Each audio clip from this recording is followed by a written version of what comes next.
Bible thiêng liêng cha rao ngày lâu mi chu bất thiên pha anh xin lại lâu ti in ti cần râm lê cần mi phun mi chu cha rao tu gần bên đi cô mi rao thiêng hiểm cần pe câu Jerusalem zantim komodi akuangi Peter changku aro kan ramma hung kuang chan kolo atharau chang nak kan pe kan ramni tarau thiang hi nang an her ko Kanan ku nu pichit naka Kuaro har nalang der San kai lau Di kami su anasiam San kai lau Mi nanun napi Kuaro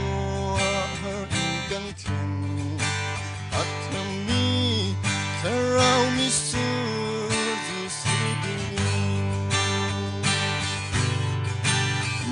Jerusalem zantin komodi akuangi Peter changku aro kan ramma hung kuang chan kolo atharau chang nak kan pe kan ramni tarau thiang hi nang an her go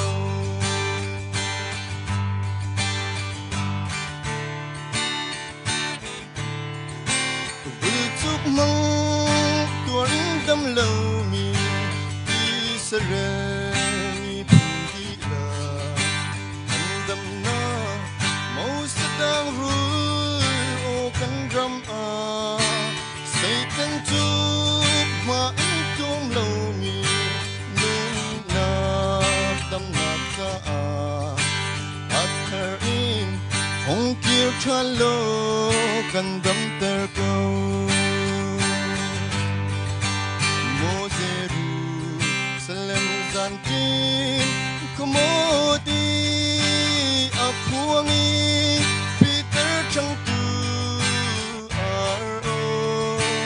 kan ramma hung kuang chan kolo atharau chang nak kan pe kan ramni tarau thiang hi nang an her ko Panak sa tose